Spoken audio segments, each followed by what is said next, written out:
can't manage this, can't break this, boy, I'm funded.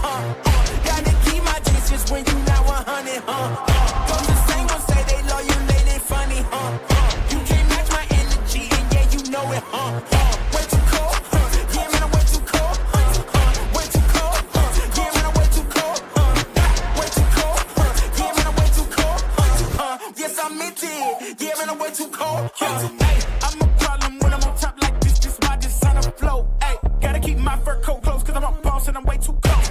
I don't really wanna come ask me why I gotta act like this. Tell them that my pockets too swollen, they already know I'm a flex with a bag like this. Like, I'm at the top and that's literal. I'm making money, it's digital. They watch how I step in this pivotal. They wanna be me, it's pitiful. I cannot be no one else and I'm flexing, I'm glad to be me. There's no angle they can come for me, boy, I'm 0 degrees. Wait too cold. You can't manage this, can't break this, boy, I'm funded. Gotta keep my distance when you not 100, Those the same ones say they love you, they funny, You can't match my energy, and yeah, you know it, Way too cold, yeah, man, I'm way too cold, Way too cold, yeah, man, I'm way too cold, Way too cold, yeah, man, I'm way too cold, Yes, I meant it, yeah, man, I'm way too cold, Yeah, I'm killing it, I'm the realest.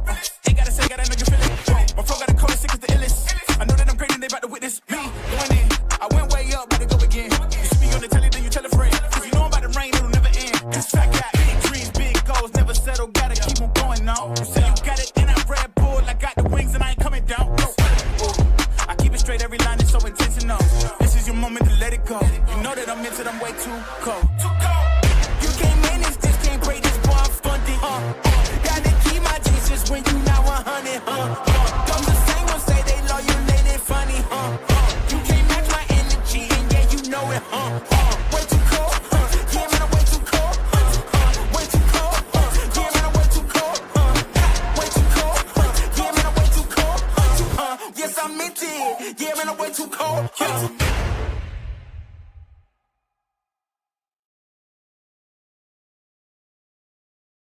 October is Breast Cancer Awareness Month, and at Capitol Ford in Santa Fe, we're proud to stand with the survivors, the fighters, and the families who inspire us every single day.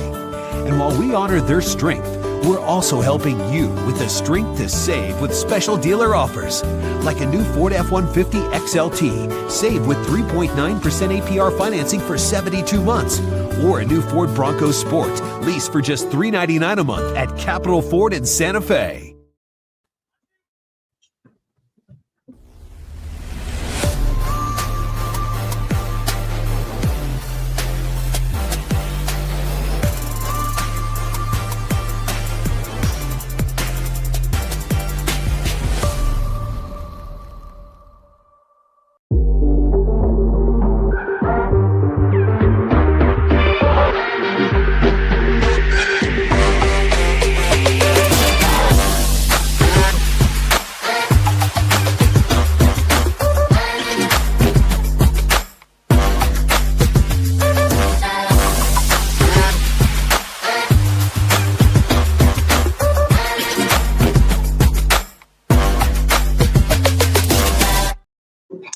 Hey, welcome back to another live episode of the Pit Press Live.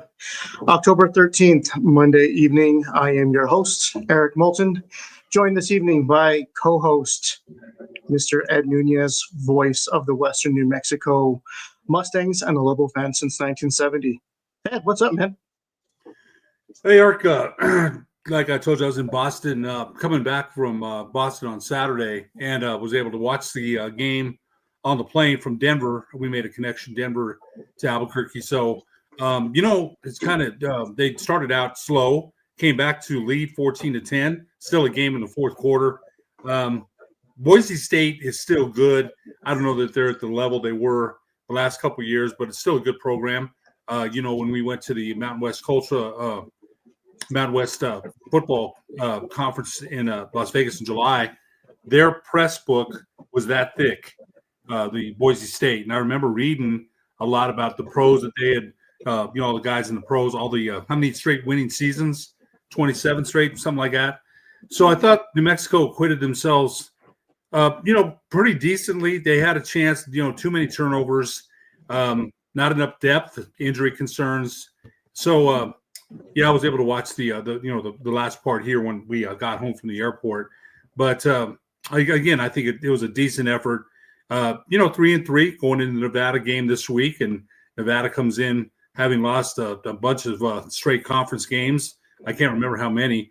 They're 1-5. So we'll see what happens on Saturday. I think and we got a guest on that'll talk about that, but I think it's a crucial game for New Mexico. I really do.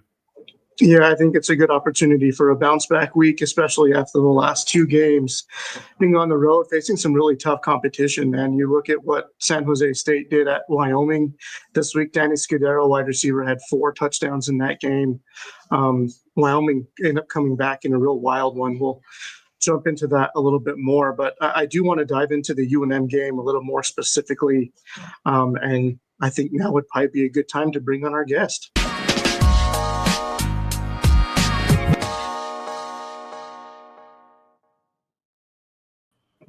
From the Albuquerque Journal, the beat writer for the UNM Lobo football team, Mr. Sean Reider.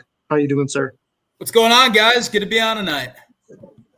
Yeah, happy to have you on. You were in Boise, sold-out stadium, but it looked like the stadium kind of emptied maybe halfway through the game. I don't know if the rain kind of scared them away or what happened there, but how was the atmosphere, man? What was being on the blue like?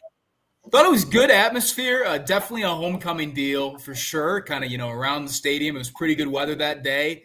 And then you get into it and wind starts whipping, rain starts falling and all that. And, I think a lot of students in the stands kind of cashed out, and a bunch of other people really, once Boise kind of got things in hand, really started to cash out that night. So it didn't feel like the last game I was at in 2023 was also a sellout. That felt like a more electric atmosphere than kind of what we saw Saturday, but it's still loud. I think it's still one of the for now, one of the best home venues in the Mountain West. And I think it showed. And some of the players, coaches kind of talked about that on Saturday too. Well, the Lobos got off to a rough start in that one. I think they had a false start or some kind of penalty. Delay of game. Yeah. And then Jack Lane gets tackled and they lose a fumble like right off the bat. It was like, man, just not a good start, especially when you got to protect the ball against a team like that. You got to maximize your possessions. But you had a chance to talk to Eck and some of those guys post game. What was the demeanor like? What was the mood like? Kind of wrapping all that up.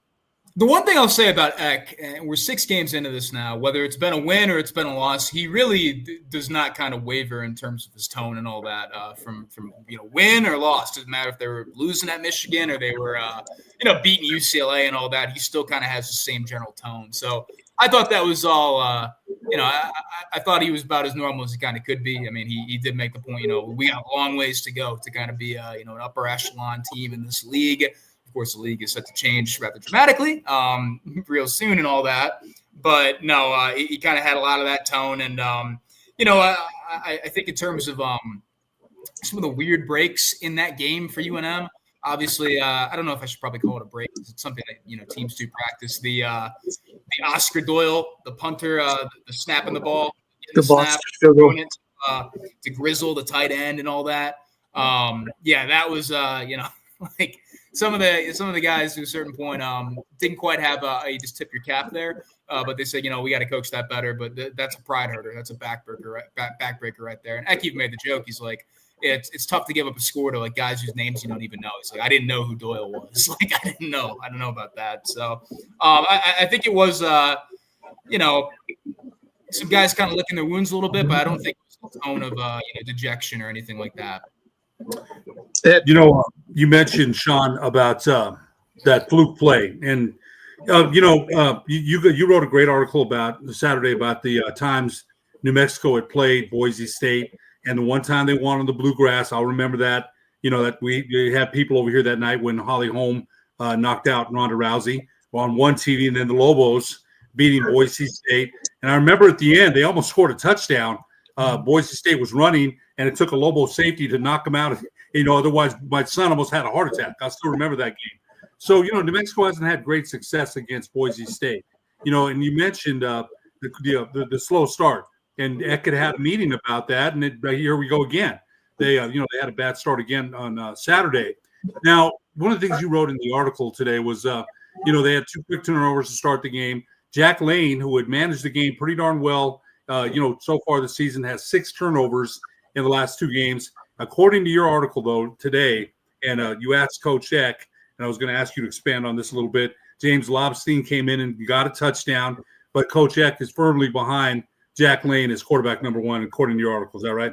Yeah, no, I asked Eck the question. When you do have these level of turnovers, and I know it's kind of how I phrase it. I know it's just one bad game, but when you do have these turnover issues and all that, I mean, it's not like you're going against nothing defenses. You are going up against, I think, in Boise State, one of the much better defenses in this league, on their home field and all that. Do you look at the quarterback after this? Do you evaluate that? Do you find a way to try and get James in more? And Eck shot down pretty quickly. He said, no, Jack's the guy. They had a package for Lobstein that they wanted to try and get to at some point in the game. Weren't able to get to it just because of the flow of the game. And at a certain point, they just kind of had to scrap it. But no, he was clear, though. He's like laying it. Jack has to protect the ball better. It's one thing to take a sack. It's another to take a sack and fumble it in the spot that they did on the second play of the game. But no, Jack is the guy going forward. And honestly, I know you didn't quite ask for thoughts on this. I don't think that's a wrong move at all. We've seen Lane be successful. We've seen Lane have good games and all that. And I think it's the right move for now. This kind of game, though, against Nevada, this needs to be kind of a prove-it game for Lane and all that. If he's turning the ball over consistently, if he is, struggling to, kind of throw down field and all that, if he's, I should have said this earlier too, like a lot of guys around this team, that we talked to after the San Jose State game and the Boise State game and all that as well, have said, Jack needs the rest of the offense to be better for him to be better, right?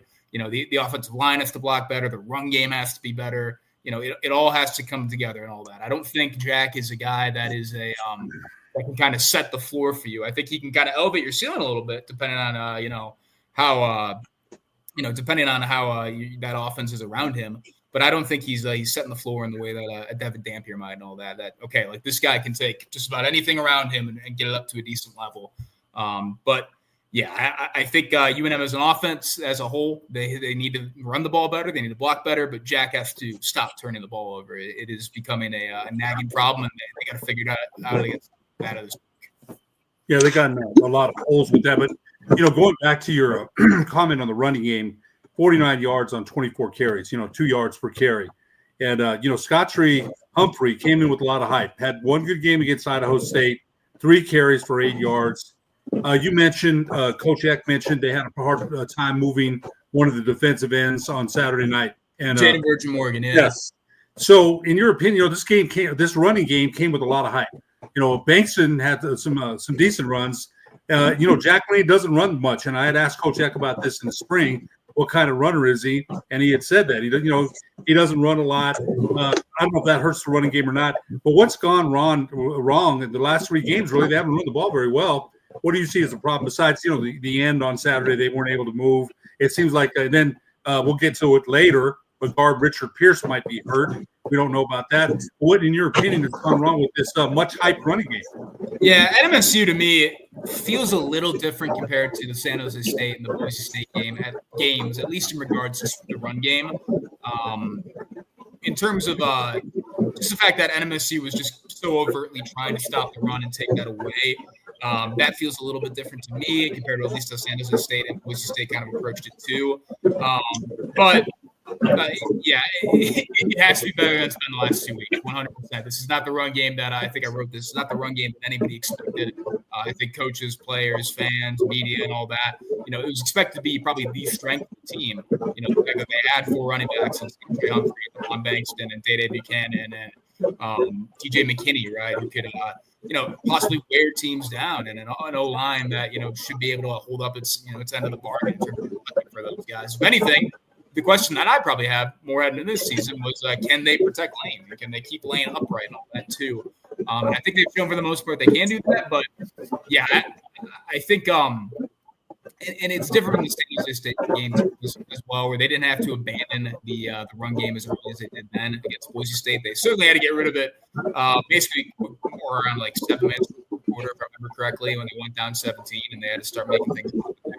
But yeah, no, it is a run game that I think could use a +1 in terms of a quarterback runner and all that. I do think Lane runs a little better than he probably gets some credit for. But I think part of that too, he's not the guy that Dampier was, right, in terms of making things happen on it with his legs and just extending plays and everything there too. That goes a long way, and we saw that offense last year.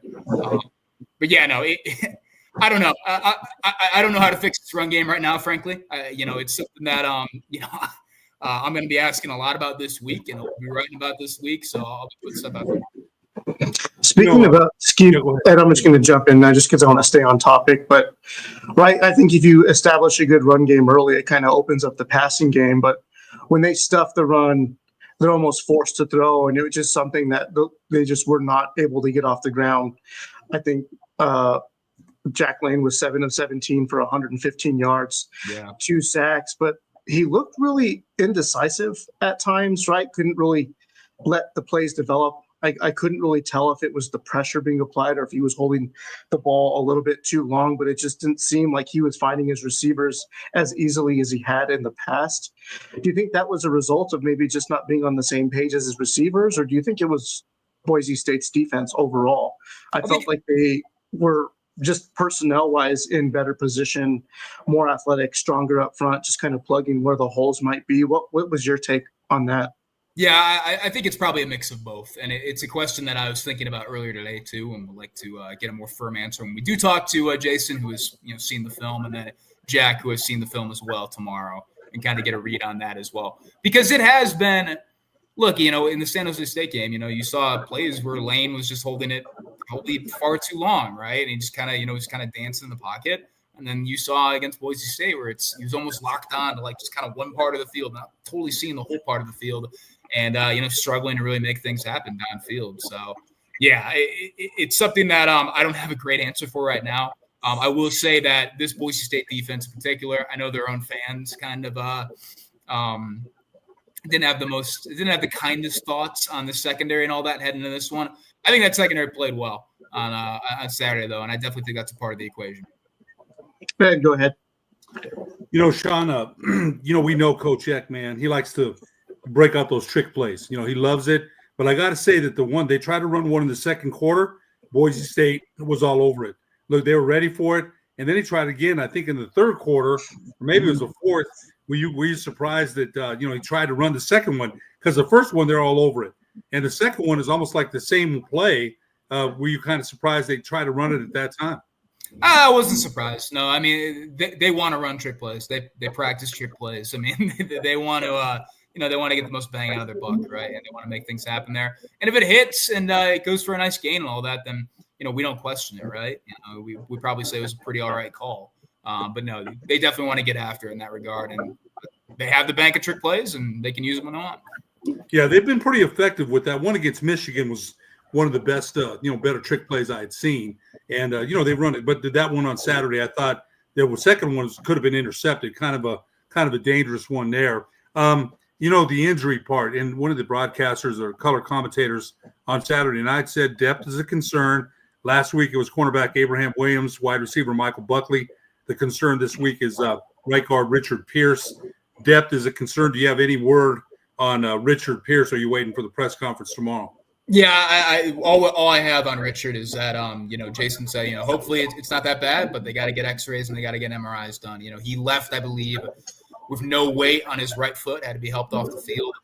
So I'm curious to get updates on Richard because he's a team captain. He's a big part of the offensive line. He played the most snaps of anybody on that offense last season and came back. So big part of this team. And curious to see what that's all about. But also, I do want a real update probably on Abraham Williams and Michael Buckley as opposed to, hey, they're just going to be out. So we'll see what we can get. You could probably throw Bankston in that injury update too. He went out for a little bit there in the first half. I don't know if he got like a shoulder singer or something like that, but he was down for a minute. I think he's fine.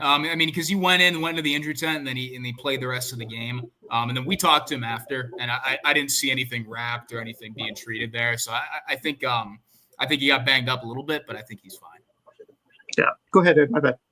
No problem. Sean, one of the things that you wrote about as well, and Coach Eck talked to the team about it before the game, was slow starts. They've been plagued by slow starts. Happened again on Saturday. You wrote about it. Eck talked about it. What can they do to overcome them, man? I mean, the fumble, the interception, it was a tough start on Saturday. Yeah, just don't turn the ball over. Because the slow starts we had seen where, they weren't, driving, they weren't going on these long drives. They were going like 3 and out early and all that and taking a couple drives to really settle in.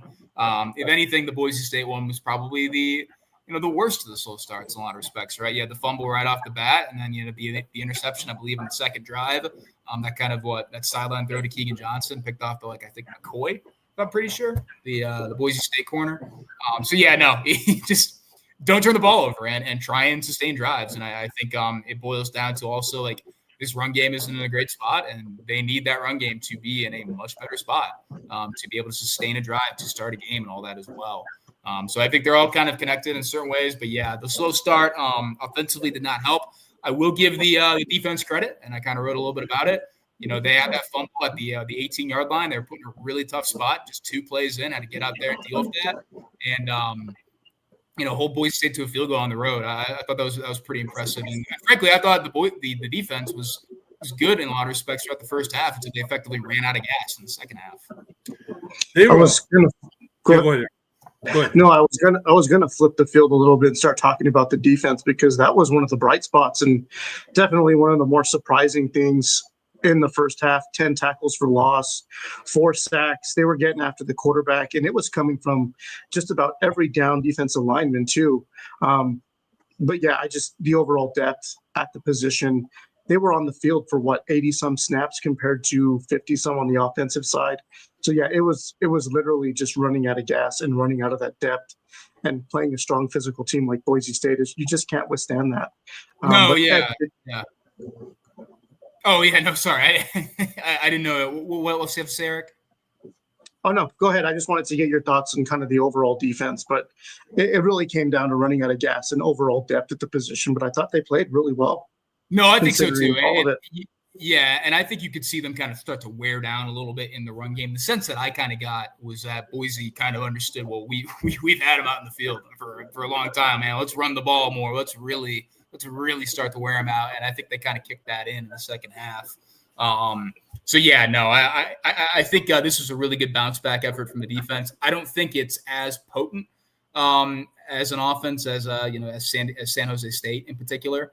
And what they do, right? I think in some ways it's almost a better defensive matchup. And it's weird, right? You're kind of applauding the defense to a certain degree, even though they gave up like a season high in points. But I think they gave UNM a shot to win, a little bit more maybe than kind of what we saw generally overall from the offense.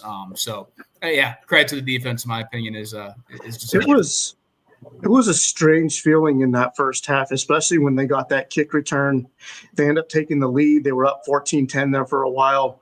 The crowd seemed awfully quiet, kind of like, what is going on, right? And you almost feel like UNM has done that a little bit this year. They did it against Michigan, not necessarily San Jose State, but again, in this game, in kind of those rowdy environments, they are definitely punching back and not rolling over. They just continue to swing all game.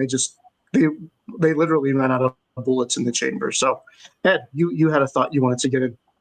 One of the things that Ned James always talks about, hidden yardage with the special teams, and Bankston was able to return that and for a long touchdown, which I thought was big and helped New Mexico get back in the game. But I thought the front four, Sean, made some plays on Saturday. Ivy made a nice tackle. Brian Booker, we hadn't heard his name a lot. He made a play. Not much from Jackson Eck on Saturday that I heard his name.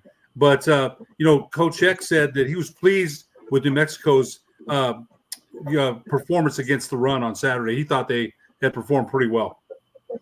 Yeah, I think all those guys that you named, I thought did nice work. And, Eck was a guy who probably didn't make, he didn't have, the sack that he had in the New Mexico State game or whatever, but I think he had 16, 17 tackles. He had a season high. So he was, he was making it happen for sure.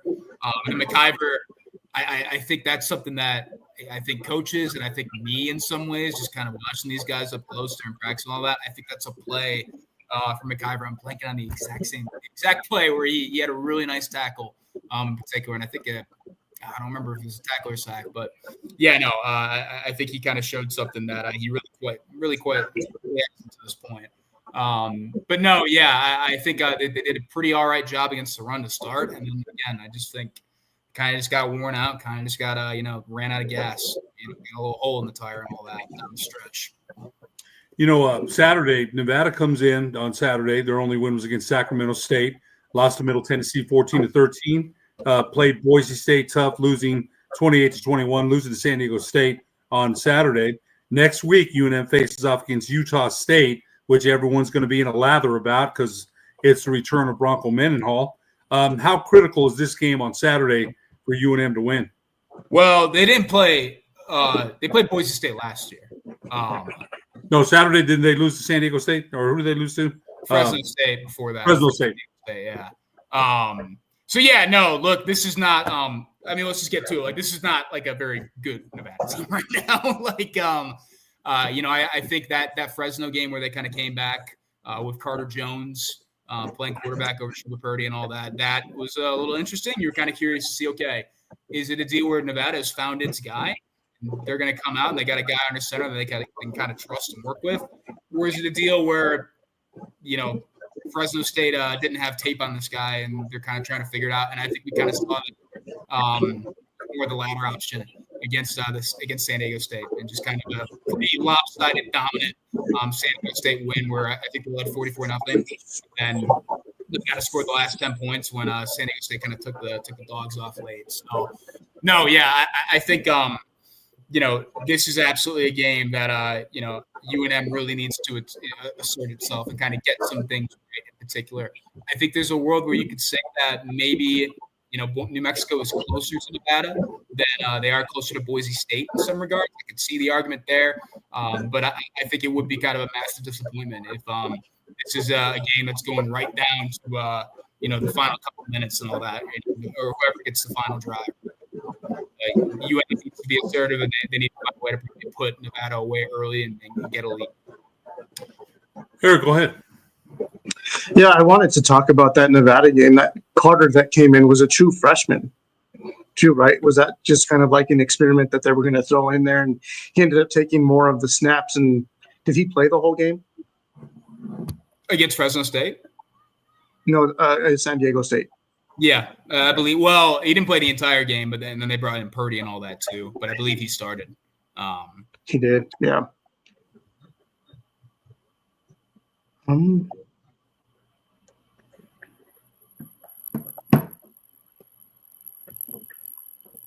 Would you say that this game against Nevada is a must-win if they got any shot at a bowl game? Yeah, I think it absolutely. I think it is a must-win, right? And it's such a cliche, right? But when you look at the schedule, right? If you're going to go 3-3 over your final six, you need to make sure this is one of the wins, right? Because I think UNM is in a good spot where they could beat Utah State at home. I think they're in a good spot where they could beat Colorado State at home, and then you have road games in the final six. At UNLV, who is undefeated. I don't know how, to a certain degree. They have had some kind of amazing breaks throughout this season, but they're also really talented, and they got some good stuff coming out of the quarterback position there. And this defense is, I don't know if it's ever going to fully figure it out, but they're going to find a way to at least hold the opposition to maybe just one less point than what UNLV is able to score. And then you got to go play Air Force. I know Air Force, on the road, I know they don't have a great record right now, but I think they're a better team than their record, frankly. And then, you have San Diego State at home after that, too. And the season finale, it's San Diego State team that's looking pretty good, man. They really kind of surpassed my expectations. So I think, if at bare minimum, if you're going to win 3, you got to take care of business in the Nevada game and all that. And I think it's important, too, in the sense that Eck even kind of acknowledged it Saturday night in Boise State and all that, that maybe there is a little bit of kind of fan momentum that's kind of waned off, right? Since the New Mexico State game. It's probably not the most fair thing that they had open conference, with back-to-back road games against, 2 teams that picked to finish in the top 3, if not win the conference. But, Yeah, I mean, he said, like, look, I know it's probably not going to be a sellout, but we need our fans out there to come support us and all that as well. So, yeah, I think you want to keep that fan interest kind of level. Then you take care of business, get some bad, and you move on. Yeah, well, we definitely appreciate your time, Sean. I wanted to get your final thoughts on just overall on the league, Mountain West. Just want to recap what happened over the weekend, right? Colorado State, which kind of in a surprising win over Fresno, 49-21.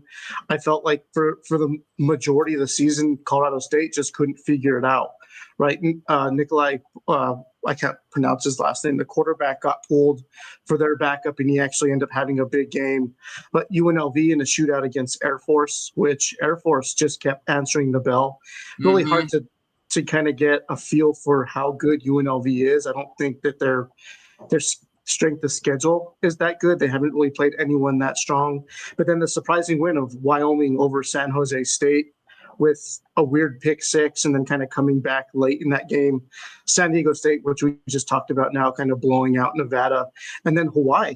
Hawaii seems like a team that could be reckoned with. They kind of blew the doors off of Utah State. So a big one this weekend, UNLV and Boise State, kind of two of the bigger teams in the conference. Wanted to get your thoughts there. How do you think these two teams measure up against each other? I'm going to give, because of what I saw up close in terms of Boise State's defense, I'm going to give them the edge in this game. I don't know if this, and I'm not going to say I don't know. I'm going to say I do know this is not as good of an offense as Boise State had last year, right? And look, it's unfortunate you lost the Heisman runner-up and all that too. I do think Maddox Madsen kind of played within himself on Saturday against UNM, which I think was encouraging and all that after, he had the 4 interceptions against Notre Dame, but that was kind of a situation where they couldn't quite run the ball, and they had to, also throw in a good deal too. So you can expect those turnovers to kind of go up there. But no, I'll give, I don't, do you know what the spread is on this game? I don't, I can find out. I think it was 8 points. Yeah. I think Boise might be favored by 8. It's actually Boise 10.5. Boise 10.5. Okay. Yeah. I think I'm gonna. Man, no disrespect to Dan Mullen. No disrespect to the Rebels. Like genuinely, like they're a fun team to watch. Like they're a ride. Like in a lot of respects, and I respect that. But I'd have to go Boise here. I think like really the formula right now for this league, with how kind of wide open it is, more or less. Like there's a lot of like pretty all right offenses like cooking right now. I think whoever can play some consistently good week-to-week defense is probably going to be the person that's going to be probably going to be the team, that's going to be in position to win this league. And I think that's why Boise State should still be considered the favorite to win this one. Yeah, I kind of feel the same. And Sire Gaines is another guy in Boise's backfield who is kind of borderline, can take over a game if you feed him enough, right? And UNLV really hasn't proved to really stop the run game at all this year. They gave up a ton of yards against Air Force, and they just kept giving up big play after big play. Also wanted to get your take on Hawaii and Michael Alejandro. Michael Alejandro. The dude is a freak, man, and he's kind of an undersized, but he's got a rocket of an arm, and he just kind of has this. What the quarterback at Arizona? He reminds me a lot of his play style.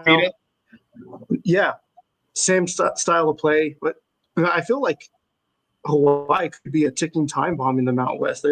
Those guys can fill up the scoreboard pretty quick, man. Those wide receivers are tough. No, yeah. Well, when things are going, like things are certainly going well, and I think that was kind of the thing in years past with like Braden Shager, who was the quarterback before Alejandro and all that. Good quarterback. You just never felt like he was kind of like the perfect fit for this offense, and what he kind of just didn't feel like he was kind of the guy in a lot of respects. And I think Alejandro is way more of a fit for this offense, and that's on top of him for he's a little undersized, but I mean he can absolutely sling it. He's a little undersized, but he's athletic. He can take care of things too in that regard, and he will always be kind of no matter wherever he kind of goes from here, he'll always be kind of intertwined with New Mexico and all that too. After he absolutely carved them up in his first career start, that is when I really started realizing, all right, why you might have a dude waiting around the corner. So yeah, another dark horse too at San Diego State. I don't know if you've had a chance to really watch them. they're 5-1 right now, and they're playing some of the best ball in the league. Lobos get them last game of the season, but that quarterback Denigal, have you been able to watch them play this year? Are they as electric as what they seem to be? I haven't really watched a full game of theirs, but there's a lot of people that are really high on San Diego State right now. Yeah, and understandably so, right? 5-1 and all that. I do think they have the capacity to be electric. I do think they've kind of hit some bumps and all that. And I think the most telling bump was the game at Northern Illinois. They had to win 6-3 and all that as well, which is a game that San Diego State last year would have lost 100 times out of 100 times. But the fact that they've made that big of a jump on defense as well. They did have the preseason Mountain West Defensive Player of the Year and Trey Wright and all that, who had really good numbers last year, but I was curious to see if he'd actually take more of a step forward. His numbers aren't amazing this year, but I think he's doing some really nice stuff, and I think that defense as a whole has made a nice leap. So that to me might be the reason why I probably missed on San Diego State in the offseason, and why I really like what I'm seeing right now out of them. Yeah, well, we're almost halfway through the season. If you had to pick an MVP, offensive MVP in the Mountain West, who would you go with right now? That's a really good question. It's a really, really good question. You could argue Madsen at Boise State or Anthony Calandria at UNLV. Anyone else really jump out? It's tough, right? Because UNLV is 6-0. But I don't know. Yeah, that's a really good question. I think Madsen has played at a really nice level outside of – well, the South Florida game, his numbers weren't like horrifying or anything like that, but it certainly wasn't like going particularly well. But everything else beyond the Notre Dame game, I think he's been pretty good. So I think Madsen or Calandria would probably both would be fine with me. I think that makes sense. Honestly, maybe Danny Scudero, even though San Jose State isn't quite Scudero so. Yeah, I don't know. And then defensively is also really tough too. I don't know. I'm thinking Pollard at San Jose State, but that's probably not the right call either. I don't know. Give me we'll get you back on. Jaden Virgin. You're the DN from Boise State. Is that who you were going to say? I said that I was that I would maybe take him, but again, his numbers aren't quite what I think we were all expecting all that too. Because last year he was able to really thrive with the offenses kind of keying in more on Ahmad Hassanin, who's an NFL caliber guy, and really showed that last year at Boise State. Virgin Morgan kind of picked up things on the other side, but this year it hasn't quite been to that level. I do think Braxton Feely for them has been really good too, though. So honestly, I might say Feely over Virgin Morgan. One last question for you before we let you go. Appreciate your time again, man. But who's your MVP for the Lobos this year, right? If you had to pick an offensive and defensive MVP halfway through the season, who would you go with? I'll go defensive MVP. Probably Jackson Eck or Keyshawn James Newby. I think those are probably that. Offensive MVP. It's tough. I was kind of expecting this season to probably be saying Scottrade at this point and all that. I don't know. I mean, Damon Bankston, I think has a pretty interesting case in that regard. Bankston, yeah. It's so explosive. Give me and just what we can give you in the pass game as well too. I don't know. And obviously the return touchdown is very prevalent. So I think recent, I should say. So I'll probably go Bankston and then, Jackson and Keyshawn James Newby on defense at this point. I think if Jack Lane hadn't, had the turnovers he had the last 2 weeks, he might have been a candidate. He was managing the game well, playing well before the last 2 weeks. So he might have been a candidate. But I got just one more, you and I talked about it earlier, I think yesterday. It's homecoming week for UNM. Hopefully 22 to 25,000. Let's hope. Because if they win and they win big next week, they can hype it up. The return of Bronco Mendenhall, and hopefully they'll get 30 for that game. But first things first. But I got to ask you this: are the Lobos further along? You mentioned better product this season than you thought at this point in the season? New roster, new coach, whole new everything. Are they further along about where you thought they would be at this point in the season? Yeah, no, I think they are, and I think that tone might change a little bit depending on what kind of happens over the next couple of weeks and all that. But no, I think they're much further along. I did not have this team beating UCLA. I did not have UCLA kind of starting the season as like a walking corpse essentially either on my bingo card. I didn't have UNM being as competitive as they were against Michigan. I didn't have I thought in the offseason that UNM and MSU was probably far more of a coin flip game, and frankly, no, it was not that. UNM, I think, was pretty clearly the better team in a lot of respects. So, yeah, no, I think I think they're further along than I thought they were pretty clearly. Well, Sean, we always appreciate your time, man. It's nice running into you at all the pressers too. So, thanks for joining us tonight, man. Yeah, thanks for having me on tonight, guys. Always a pleasure talking with you. Really appreciate it, Sean. Well, we're going to take a quick commercial break, and then Ed and I will come right back and chat a little bit of some Lobo hoops.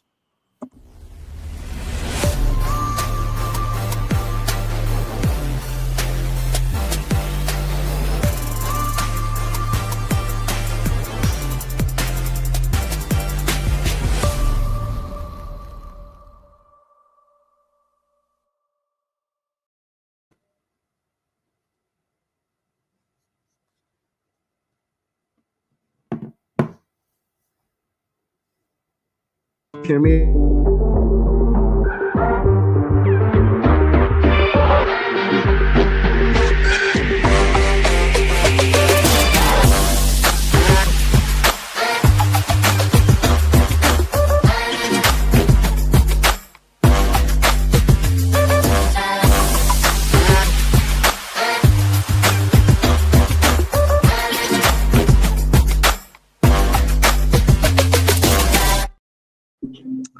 Welcome back to the Pit Press Live. Sorry for that little technical glitch. Couldn't get the video to play. But it's always a pleasure joined by local beat reporters who have, man, the inside scoop. These guys do it for a living. They cover it well. Jeff Grammer's actually agreed to come on the show and talk some Lobo hoops with us here in the next couple of weeks, since we're about, Ed, 3.5 weeks away from Lobo basketball tipping off. It came so fast, man. It's really hard to believe how fast like the summer went by.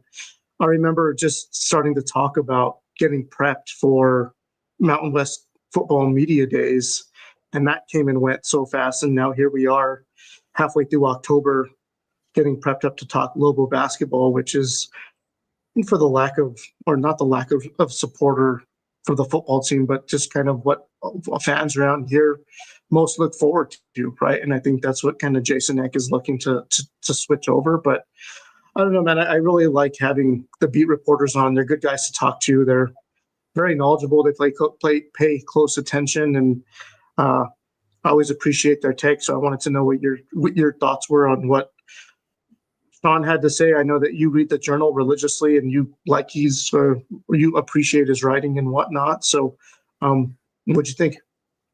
I read them every day, but I've been, I'm old, man. So when they talk about the, Journal, and I go back to the Albuquerque Tribune.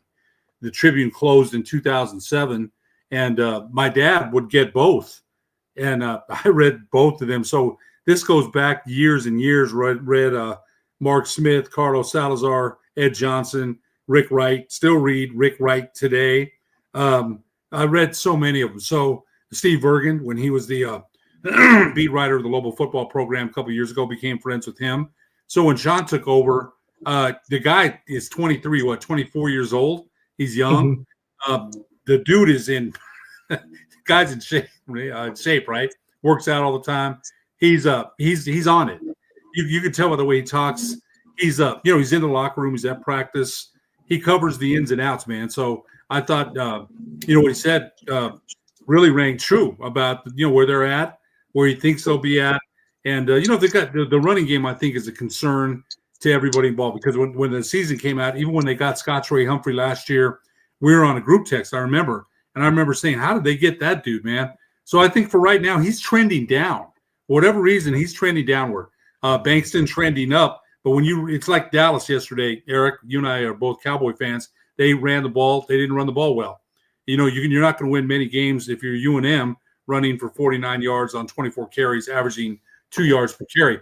They always say you got to win on first down, so you have second and third down manageable. And, UNM was not in good second down and distance positions all game long. You're not going to win many games that way. So I'm looking forward to seeing this running game, the hype running game, get going. We've seen it one game against Idaho State. And no, UCLA. I take that back. They ran the ball down their throats in the fourth quarter. They did. And since then, we've seen New Mexico State not so great, San Jose State not so great, Boise State worse. So I think this week, again, they play Nevada, and it's one of those games that you see on your schedule, you're thinking, hey, this is a team that's not playing very well, although they did play, Boise State tough. They lost to Middle Tennessee, man. They've lost, how many conference games in a row? So this should be a game for, they always say should be our get-right game. But New Mexico is not in that position yet to just count wins and say, that's a win for us because they don't have that culture yet. But no, going back to Sean, I think the guy's amazing, man. I think he does great work. And, he's very detailed and thorough, and I'm glad he was able to join us. Yeah, I think you make a really interesting point, or you raise an interesting question with the whole Scott Trey Humphrey deal, right? Like he came in, he was definitely getting a little bit more of the accolades early on. I think he was kind of up there at Mountain West Media Days for possible newcomer of the year for the conference, being talked about in high regard, and rightfully so. What did he come over with last year? 1,400 rushing yards or something like that at Montana State. You look at the stat line from this last game: 3 carries for 8 yards. It's like, how does a guy like that get 3 carries? And I'm not being critical of the game plan or anything like that, but it's just, I think it's a sum of all parts, right? It's a loaded backfield, but right now I think Damon Bankston kind of carries that home run power, that home run burst that I don't think Humphrey does. I mean, at least not yet. And it's really hard to say. I think that the team ran it well against UCLA, but I also think didn't Humphrey go out in that game with an injury? He did. He went. So that kind of limited his touches too. But it's hard to say. The talent's there, right? It's just, is there enough of the carry share to go around? And it's hard to get guys touches, right? It's hard to get the ball moving, the offensive moving. The Lobos just didn't do that against Boise State. They couldn't convert third downs. They were 3 and outs all game. That's why the defense was on the field for 85 or 86 snaps. I think the offense overall ran 54 plays. It's just hard to get these guys carries if you're not moving the ball and getting first down. So you raise an interesting point though. But I did want to get to some of these comments and question Ed's. One was directed towards you, Steve Singletary. Ed, do you think the Lobos would be a little higher in the preseason poll if the media had access to their practices? I think he's talking about basketball, right? Is he talking about basketball? I'm pretty sure he is. I think he is. I don't know. Maybe you can clarify. I thought I saw we've another. Had limited. Was that? No, I said we've had limited access. Or here it is. I'm just frustrated with the lack of media availability provided to all of you.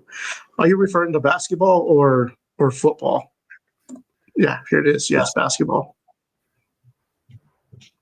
That's a we got in for 30 minutes 2 weeks ago to watch them practice. It's pretty limited. Yeah, and you know what, Coach Olin, Jeff Grammer just interviewed Dayton Albury on the Grammer podcast, and good. They had an article in the paper. Dayton Albury, I think, is a very key signee for New Mexico. Gets to the rim, likes contact, strong. Quick. I think he's going to be a very good player. What was the first question, Eric? I'm sorry. He had a question about, do you think New Mexico would be, could you run that back? Okay. Yeah. I don't know. That's a good question. It's obvious right now. He plays things a little closer to the vest, man. I think Eric Olin does. I don't think, to me, as a media member, I like going in there when I get a chance, but as somebody that coached and played and at the high school level, and so did you, I don't know if I want the media around all the time. I said that about when Coach Eck had practices this summer. The media's out there, but you know what? I was looking around and there's media sitting there right on steps and players are, trying to walk by. I don't know, man. I here's what I would do, in the summer anyway for Eck. Media's got 30, 15, 25 minutes after that, everybody get out. That's me. I don't need any distractions. So I don't think they would be, to your question, Sean, Steve, I'm sorry.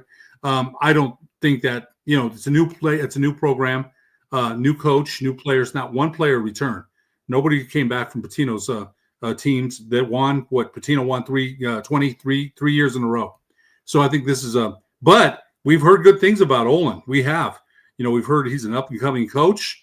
The UNM got the right guy, but I don't think that has anything to me. If the media had access, I don't think it does. We're going to have to see the product we're going to see again on Wednesday. We get, access to a practice, and then pretty soon they're going to be on the floor and in a scrimmage. And I know everyone's really looking forward to seeing what kind of team this is going to be. We've heard they're going to shoot a lot of threes. We've heard it's going to be a read and react offense. So I'm looking forward to it. They're going to launch Eric. Lobo fans like up-tempo basketball, man. And, they're going to like, I think, seeing the barrage of three-point shots from guys that can make three-pointers. We always say that about Rick Thompson. Rick Thompson hated transition threes, man. Wherever you're at, Rick, they're probably going to shoot them again this year, man. A lot more, I think, this season than we've seen in the past. The preseason poll has always been, I don't know, didn't really ever carry a whole lot of weight with me. And then the AP poll didn't either. I know the AP poll came out today.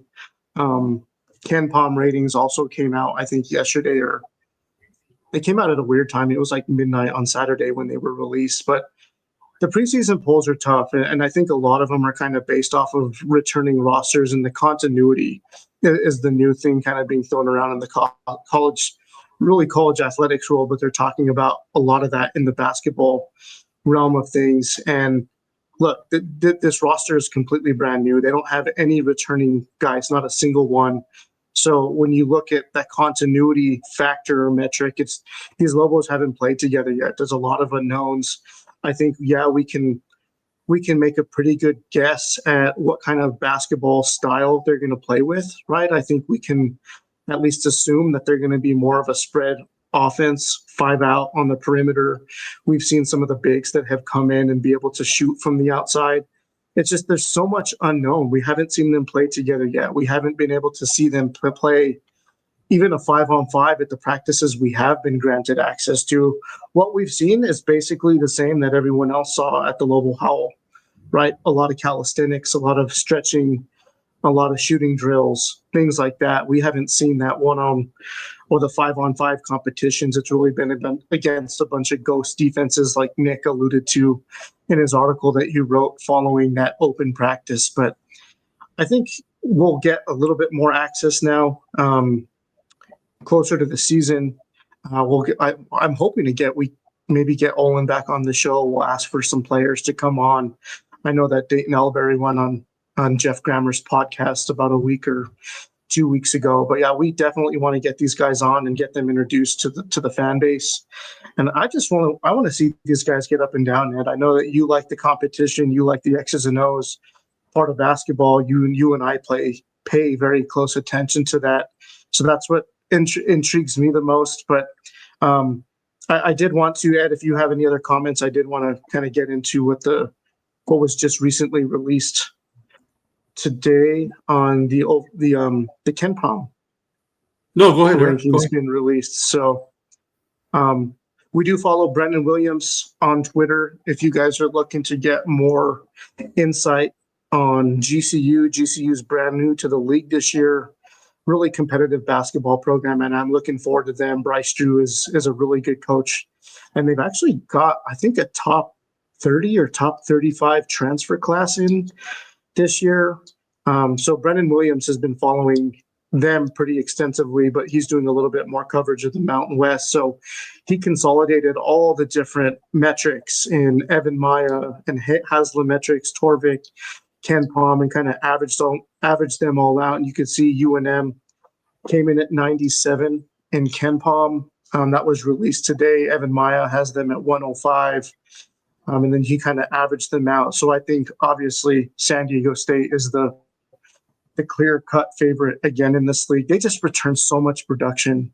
And you're talking about that high-level production. And you remember San Diego State from last year. They return a majority of their roster, man. And they bring in some guys that transfer from, I think it was Louisiana Tech, point guard. He ranked third in the country last year in assists per game. So now they got more of a true point guard. They really didn't have that last year. So, and then you got those two bigs, right? Guath coming back, and then you got Bird on the wings. It's just really hard to pick against a team like that. So they're kind of the clear front runner in this league. And then you got Utah State, Boise State, GCU, who a lot of people are really high on to kind of finish. They were back-to-back or 3 straight WAC champions, beating up on the little brother down south in Las Cruces the last couple of years. But when you look at this, I want to get your thoughts. I don't know if you're much of like the analytical guy in college sports, but when you look at this, is there anything that kind of jumps out to you? Or do you feel like UNM might be a little disrespected here, kind of middle of the pack, or do you feel like they're right where they should be? Well, I think the surprise to me is Grand Canyon being where they're at, but that's a program that you mentioned has a winning culture with Bryce Drew there. I'm glad they're in the conference, and there was some pushback from some of the other teams that the teams that are leaving. A couple of the teams that are leaving didn't want Grand Canyon to join the league until they were gone. But I think that's where they're at is a little bit of a surprise. But you're right about saying Magoon Guath for San Diego State.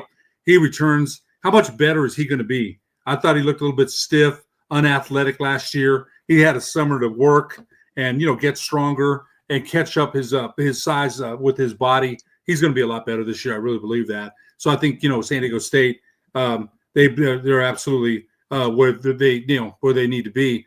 UNM is an unknown. Now people know about Coach Olin, having coached at UCSD. They know about him, but it's an unknown as far as how does that translate to the Mountain West. I think it translates. But I think, again, the players he got, Timo Pons, the kid from France, Bolajan, the big kid from Siberia. That kid likes contact. Kevin Patton, Albury mentioned him and says keep an eye on this guy. I think he said he could be drafted, one of those Patton kids. I think there's some players with UNM that are really going to, excite people, man. Chris Howell, the guy that played for Coach Olin. I saw Jason Howell, I think it's his brother, the assistant coach, on the flight back from Boston on Saturday night. So I think there's a lot of players. Tennant, the kid, Uriah Tennant, the kid that's explosive jumper, man. Now, a lot of people are going to wonder how many guys is he going to play. They asked him that at US Olin. How many players did he play at US UCSD? So that's a lot. Who's he going to start? Who's going to be in the rotation? I think TJ Rock is another guy that's important. We saw him work out against air, but you know what? They're going to shoot threes. They're going to have 5 out. They can run some actions inside the paint too. They will. With that, TJ Rock's got size. He could shoot, but there's going to be some back. Antonio Chol, another guy I'd like to see. You're going to see some back to the basket action within that offense when it's when they have the opportunities. But so I think UNM is maybe where they should be. There's a lot of unknowns there, but there's a lot of excitement, I think, and optimism as well. They're not putting them at the bottom. Look at, again, Albury, I said a very important signee for Eric Olin. I think, Eric, there's a lot of excitement and optimism as far as UNM goes, but some uncertainty as well. Yeah, well, headed into the last season in the Mountain West, as everyone knows it, man. The strength of this league is definitely the basketball side of things, and to go out with the bang and adding GCU, I think this is going to make for an exciting league this year. I think they're going to do well out of conference. I would hope that UNM completely runs through their non-conference season. There's just not a whole lot there to get real excited about. And they're games that they're going to have to win and win by a lot in order to keep their net ranking and all of that things kind of in order. But looking around the league, and I know you talked about SDSU, Utah State also returns a lot of players, and one of those players, Mason Falslev, who's being talked about, is a definite candidate for Mountain West Player of the Year preseason at least. He's got a ton of experience. He's got a unique feel for his game. He's a get down the lane, get to the basket, but he's also got the pull-up game. He's also can knock down threes. He can finish around the basket. He's a true three-level scorer, and he's definitely carrying more of that leadership role now. So I'm interested how that evolves, right? Utah State lost a couple guys. They lost their speedster to UNM and Dayton Albury, so they're not going to have that element. But I feel like their offensive scheme, or they're kind of spread. They got shooters all over the perimeter. They got bigs that can stretch the floor a little bit. Very similar to what we're kind of anticipating Olin's offense to look like. So one glaring question for me, though, after watching some of the open practices and talking with you guys a little bit about it, is New Mexico has their strength the last couple of years has definitely been on the defensive side, right? Putting ball pressure on, being able to defend the basket. I don't know if they have that rim protector or the eraser near the rim that they've had in recent years. It's really hard to say that TJ Rock and some other guys are going to be that defensive catalyst. Who's going to be the guy to turn up the energy, like a True Washington or a Jalen House? Does anybody on the roster now kind of stand out to you that either might be able to fill that role, or do you think it's going to be a completely different approach on the defensive side? I would think so. Albury is quick, right? And I think there's going to be some ball pressure. He'll be able to apply. Uriah Tennant, I think, is another candidate. But the rim protection, you had Nelly Jr. Joseph in the past there. Mo Udeze was somewhat of a rim protector. But I don't think we know that yet. Who's going to be down there in the anchoring that defense as people come to the lane? You need that. You need that rim protector. And we'll just have to see, they've got length, but it's that big guy to protect the paint there, right? And be able to get up the air and change some shots. And I think one thing about a shot blocker, Eric, you've had your shot. I've had my shot blocked. They make you think twice about coming back in the paint and shooting that. A guy that's going to make people kind of think about, okay, he's in there. I'm going to have to change my shot, alter shots. You don't have to block every one of them. I thought Harper Dunn, when she was on Road to the Pit with Nick and I, and she's eligible, by the way. Academy ruled her eligible. We'll get into that later. Yeah. But Harper Dunn talked about how her dad had told her, you don't need to block every shot. So you have to be smart about it so you don't get fouls all the time. So you're looking for that kind of guy, that can anchor the defense in the paint, but is smart enough not to, go for every head fake. And block shots and be that defensive intimidator. They're going to get every shot blocker is going to get fouls, no doubt about it. You just got to be altering shots and causing a little havoc to disrupt the offensive flow. Right. Exactly. I think that's what you're talking about, right? So, but how do you replace a double machine like Nelly? I don't think you do. I feel like this roster is going to be more built to kind of spread the wealth, right? More shot attempts for everybody. But it's going to be hard to replace the production that Nelly was able to do. And I almost feel like he went a little underappreciated last year just because of the type of season Donovan Dent was having. But he was a double-double machine, man. I felt like every time we jumped on the podcast to talk about a recap, it was like, well, Nelly did another double-double. There were some memes on Twitter just kind of going out like, give me the McDouble, right? Like, give me the Nelly special. And I don't know if this roster has a guy like that, one that's going to clean up the boards, one who's going to draw the fouls down low, who's going to get to the free throw line and knock down shots, who's going to be able to fill it up like that. But it's a different approach in my mind, right? Like, it was very top heavy in the sense that it was a lot of pick and roll with Nelly going to the basket, with Dent, 2-man game. Maybe a couple guys would fill it up, but it was very limited on who could score. And if it wasn't those two scoring 40 to 50 to 60% of the points, then the Lobo struggled that night. So I'm almost wondering if this offense that Olin has put together is a little more equipped with more offensive weapons, guys that can score, guys that can pass, guys that can work an offense and find an easy bucket, work together, find those high percentage shots, right? Versus making the challenging ones. Because how many challenging baskets and layups did Dent make like last year that were just like, it blew your mind, but at the same time they're low percentage shots.